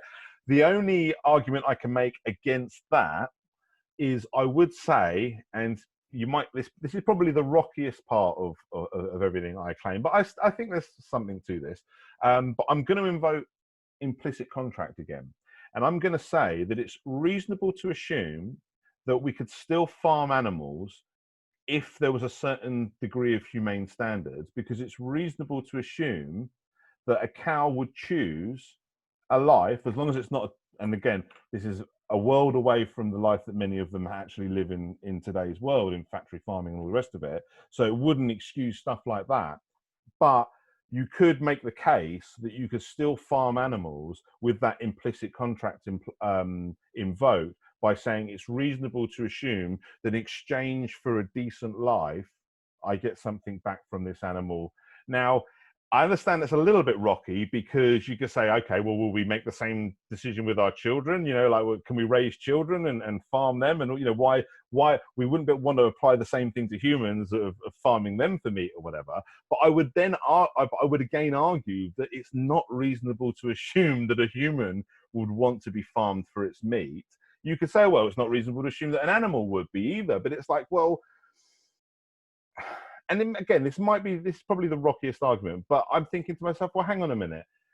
If would you choose existence over non-existence? Like, like when people say about, like, because this is something that's been mentioned to me before. Some people, whether they're trying to be pedantic or not, will say to me, okay, I never got permission from my child to bring it into the world in the first place. So is that, a violation or an act of aggression? And I say, well, it's part of the implicit contract. As long as you give them a decent life and look after them, it's reasonable to assume that they would choose existence over non-existence. Now, it's not reasonable to assume that choice if you're going to abuse them and torture them and subject them to suffering. But assuming that you meet your duty of care to some kind of minimum standard, then it's reasonable to assume that they would choose existence over non-existence, is what we would sort of make that decision with regards to bringing our children in this world.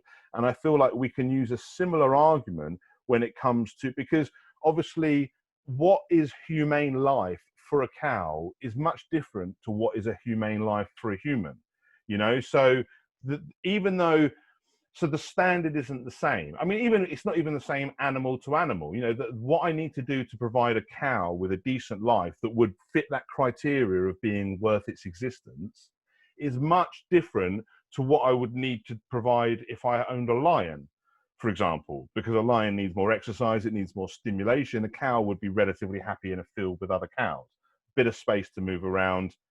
That's all it needs. You know what I mean? Whereas a human wouldn't flourish in that same environment. So whilst understanding that it's a little bit rocky, I do say, I mean, basically what I'm saying is I'm not dismissing animal rights. I'm not saying that people should have rights and animals shouldn't, because I don't actually believe that, both on an emotional level and also on an intellectual level. Just looking at it objectively, I can't actually, and I've spoken to other people that have made the claim, like said, oh, well, animals don't have rights. And I say, okay, why though? Like, what's the reason? What separates them from us so that we can say that their suffering doesn't matter, morality doesn't apply to them whatsoever? And people say, oh, well, they're not moral agents in the way that we are, they don't understand things. Same's true of a baby, same's true of a child, same's true of mentally compromised human adult. So the moral agency thing doesn't dismiss them with regard. I mean, it like I say, it prevents them from having the right to control their actions in the same way, because they lack the moral agency. And like I say, just as I can make sure my dog doesn't cross the road, the same as I can with my child and all the rest of it, even though I've got that aspect, I can't come up with a reason why I can say that dog doesn't deserve to have its own self-ownership in any way, shape or form. There's no moral consideration. They're my property. There's no basis for making those claims, because they're not property. They are sentient beings. I mean, we want to identify, I mean, one person I spoke to says, well, animals aren't sentient. And I'm like, well, I don't know what definition you're using for sentient, but they clearly are. I mean, there's no possible definition, and I know the word sentience can have different definitions. It could apply to all life, and some people say maybe plants are sentient and all the rest of it, but that's different degrees. But what I'm saying is even the degree of sentience that we apply to humans exists within other mammals. You can't even, we have central nervous systems, they have central nervous systems. We have brains, they have brains. I mean, for mammals, we even have most of the same parts of the brains. We have a more developed frontal cortex and more grey matter, but all of the aspects of it are all there. It's not like we can say, like say, for example, some reptiles and fish have a much more simplistic brain, and we can say, oh, well, that's different. In mammals, that's not even the case. Their brain's pretty much the same. I mean, not exactly the same, but in all the ways in which we would say matters for creating a sentient being is equally true with your dog and your cat and your cow and pretty much all other mammals, and a fair other non-mammalian animals as well. So the animal rights thing is a tricky one. And my personal approach to it is to say, look, we don't all have to become vegans, but it's quite clear that it is immoral to torture an animal, to cause undue suffering. And the food thing's a little bit more tricky, because then I think to myself, okay, well, imagine lions and antelope both became intelligent as adult humans, so they could conceptualize and all the rest of it. It's like, what's the lion supposed to do? He can't live off grass. It's like, it creates a moral conundrum, which I quite frankly don't know what to do with.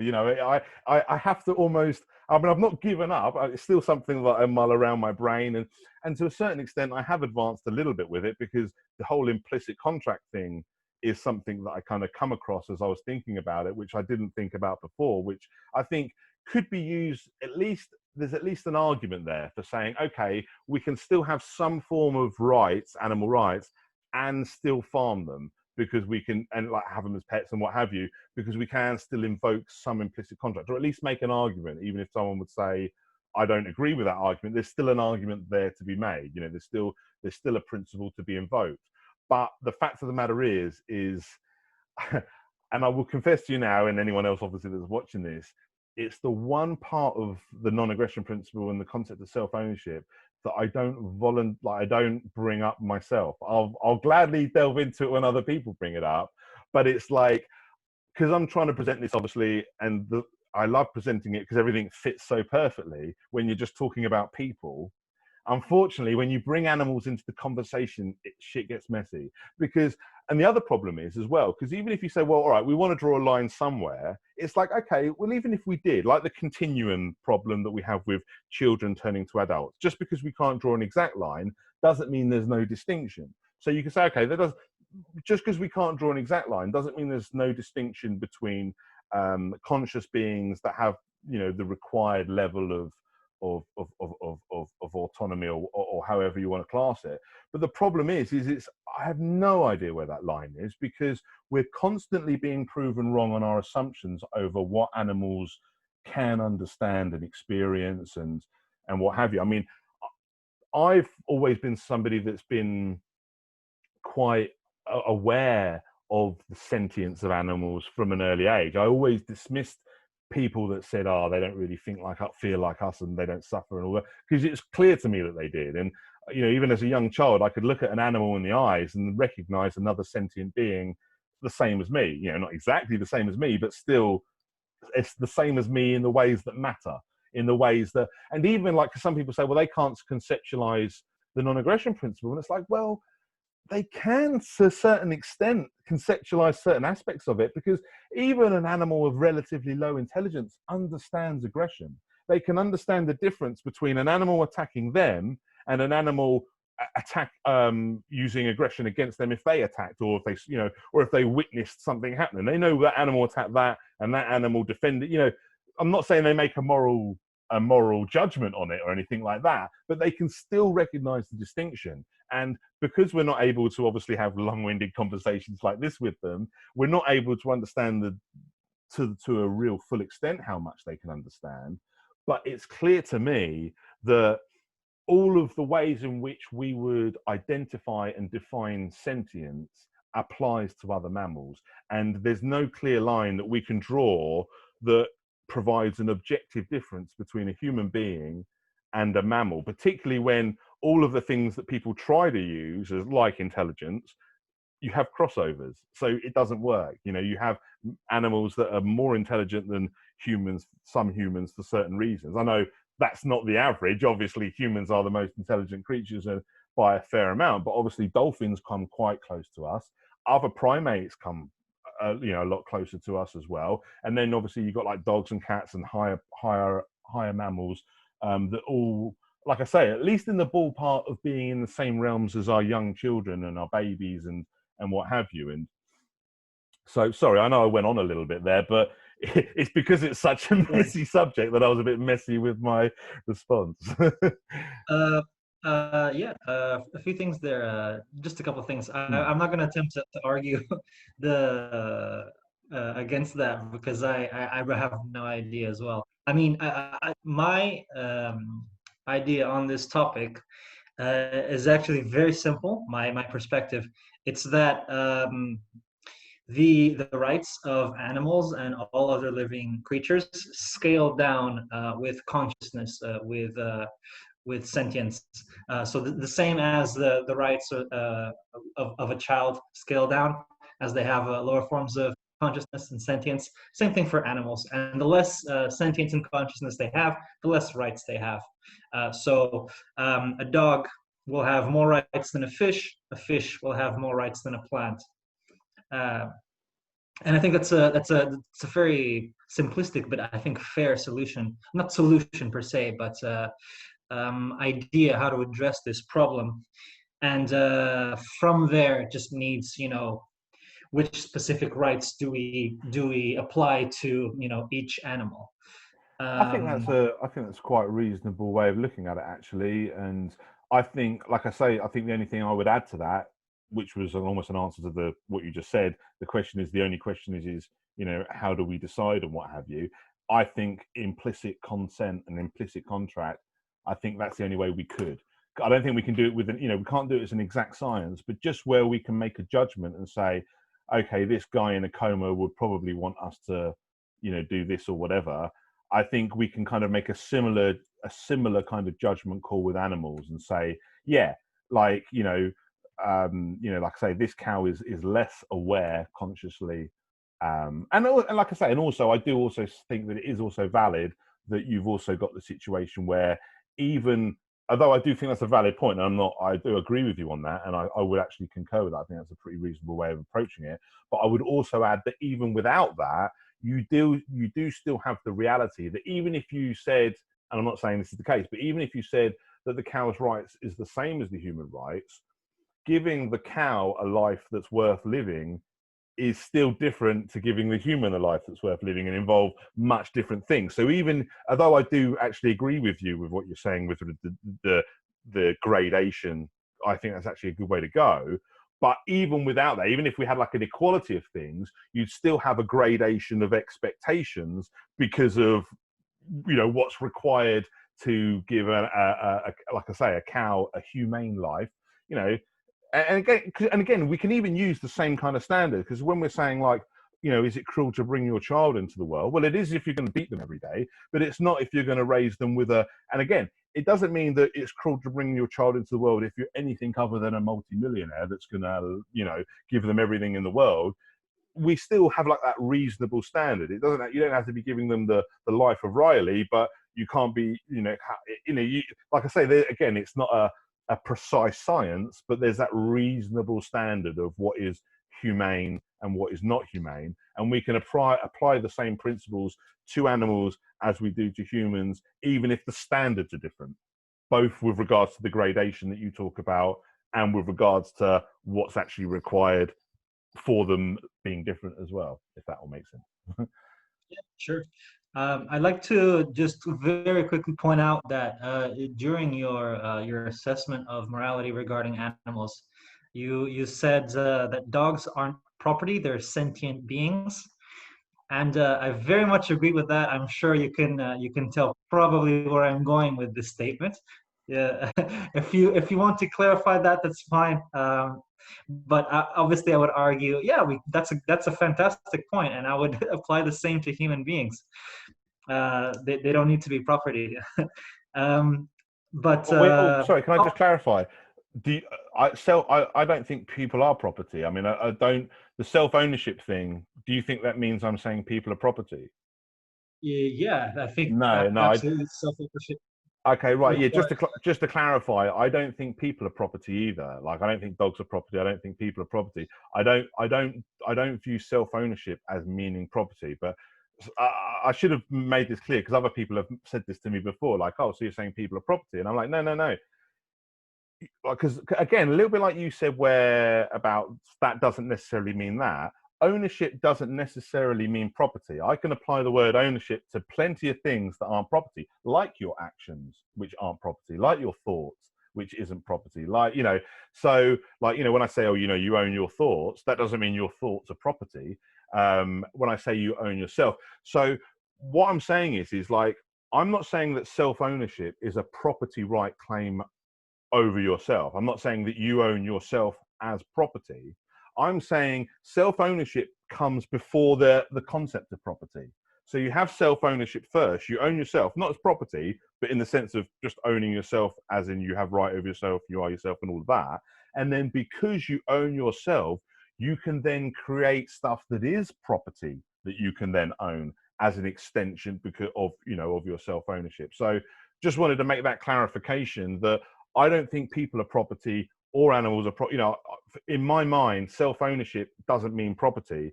It gives you the property rights to then own property.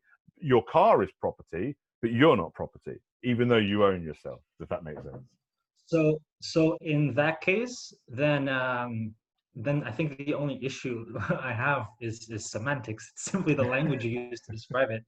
Yeah, that's the exact issue that I have would be exactly to prescribing people to be property, prescribing actions to be property, and so on.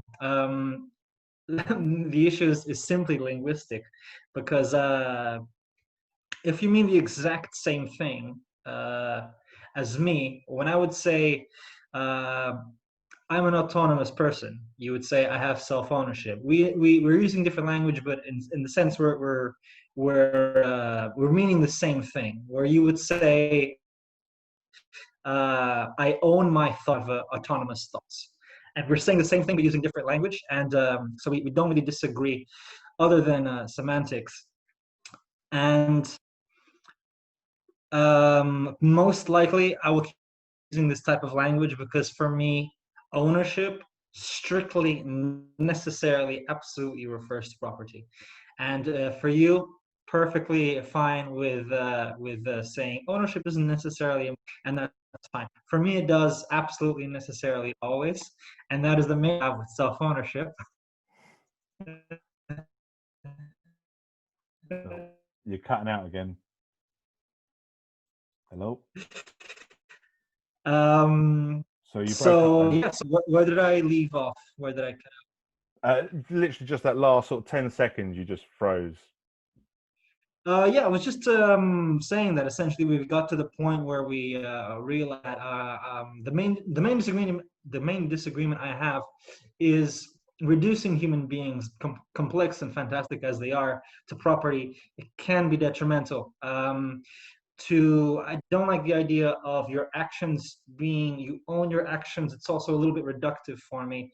So we have a linguistic disagreement, perfectly fine. I will probably keep using my form of language as I think that's more accurate. You will probably continue using your form of language as you think that's more accurate, and that's perfectly fine. Um, yeah, so that's essentially our major disagreement. I would just like to point out something you said that I hadn't thought about, that I thought was really interesting. And with regards to the animal farming argument and so on, if I may change the Yeah. subject a little, Yeah. Fine. back to what we were talking about. You said when you were discussing someone whether it is right or wrong for their to give birth to their child since they don't make that choice. And you said you could assume that they would choose existence over non-existence. Now, I've never thought about this before. It's a very interesting idea. We could explore that. It has nothing to do with the topic we're meant to be talking about, but it's a very interesting idea. I'd probably say that the idea of choice is only possible once existence happens. So choice, predominantly a human thing. Again, it scales down with consciousness. I'm sure it's in some way a dog can make a choice, just not as conscientiously as an adult human can.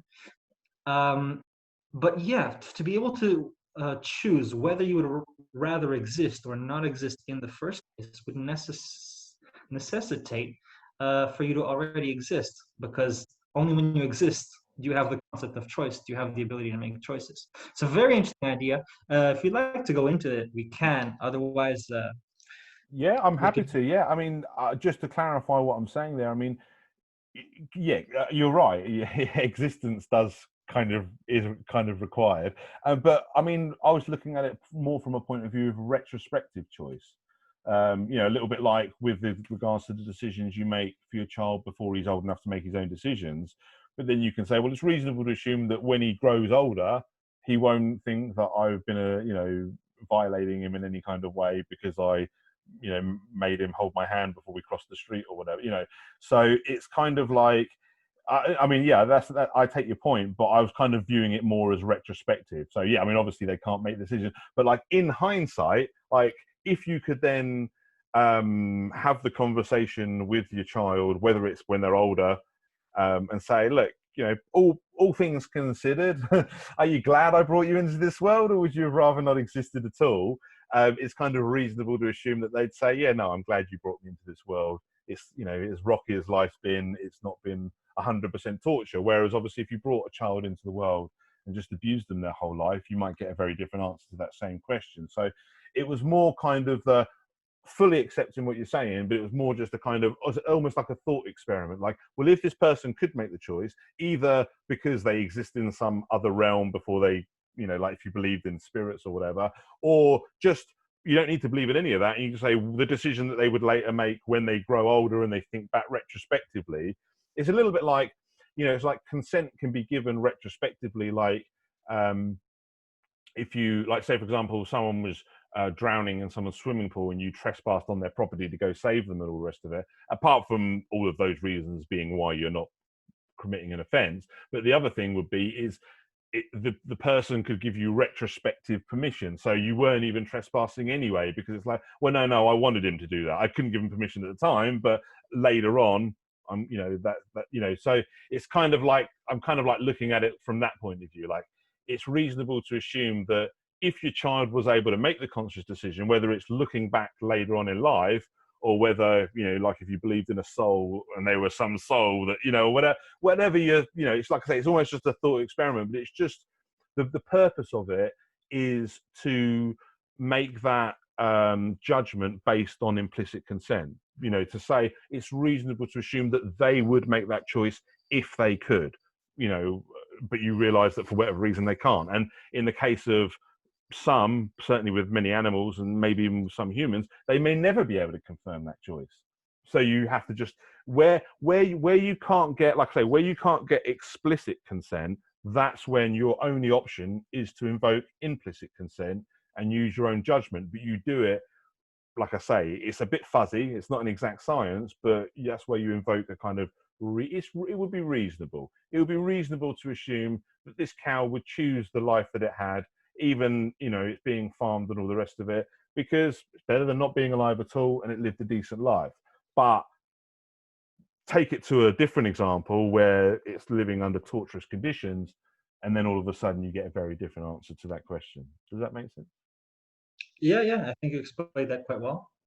Um, I'm not entirely sure if I would agree with you, but I'd rather have a think about it before I give my opinion, just to make Yeah. sure, you know, I've Well, look, I properly. mean, sorry, the other, I was going to say, the other thing as well is this doesn't have to be our only conversation. So, I mean, if there's anything you want to mull over, and we can always do another conversation. I mean, I don't know how long we've been talking, but I thoroughly enjoyed this one.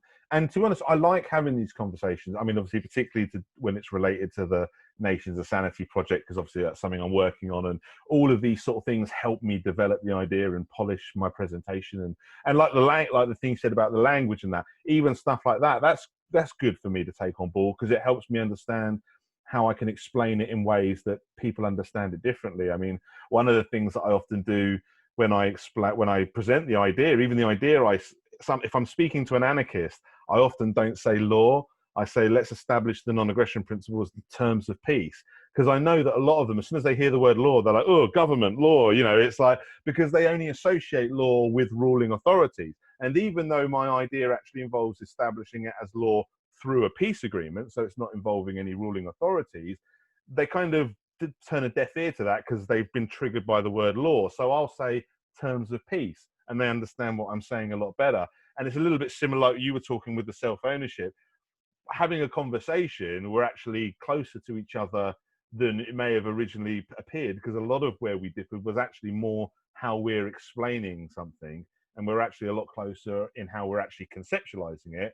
We're just communicating a different way. But it's handy for me to know that, because then it's another bow in my feather kind of thing, you know, with regards to helping me understand. Like with my law terms of peace, I know that, do you know what, maybe people get the wrong idea from self-ownership. Maybe saying autonomy might be a good way to go as well, not necessarily instead of, but perhaps as well as. Like I never replace law with terms of peace, because some people, it makes more sense to say law. They understand that better.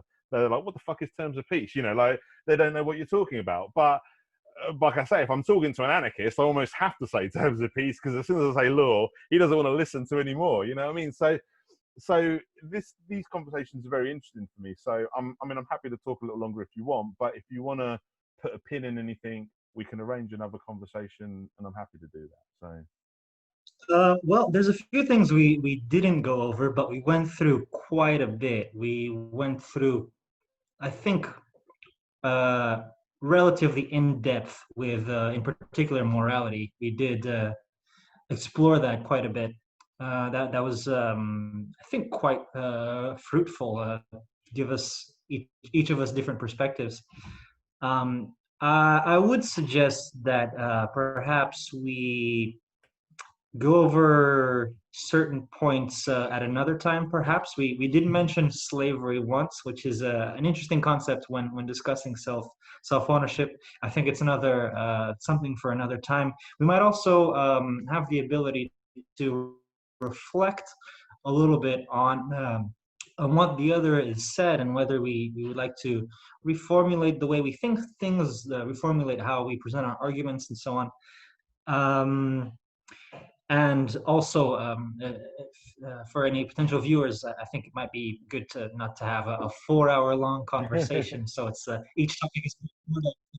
So I think that would make sense. I completely agree with you. I did enjoy myself very much during this time. It was fun to go over these topics, and I would like to point out that the venture you're going through, the idea of the Nations of Sanity project, um, and the intent in creating a framework of ideas to implement a free society, a society of liberty and equality, is a very noble pursuit.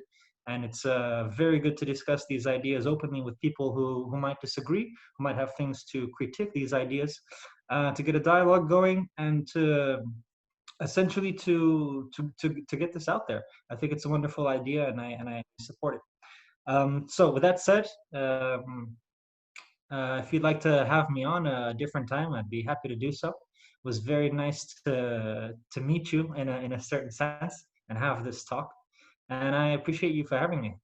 Yeah, and I appreciate you taking the time, and I've really enjoyed it and gotten a lot of value out of it. And yeah, 100%, I'll definitely do another conversation with you, and we can go through this. Like I say, it's helpful for me, and yeah, and I do. I mean, almost more in a way, I almost prefer the scrutiny and the criticisms from people that just say, "Oh yeah, that's a good idea." Because I mean, as much as I like having support from people, it doesn't really help me in any way just say, yeah, that's a good idea. Whereas people that are picking holes in it and saying, well, hang on a minute, have you considered this? And, oh, I'm not sure about that. That actually does help me. And I mean, even as much as I've developed it so far has come from, these sort of conversations. So, and I don't necessarily assume that there's nothing left to kind of learn or polish or perfect and stuff like that. So, no, I really appreciate you taking the time, and for sure we'll do another conversation. And I will put this up on my channel as well. So, you can always have a watch of it back as well if you want to kind of review anything that's been said.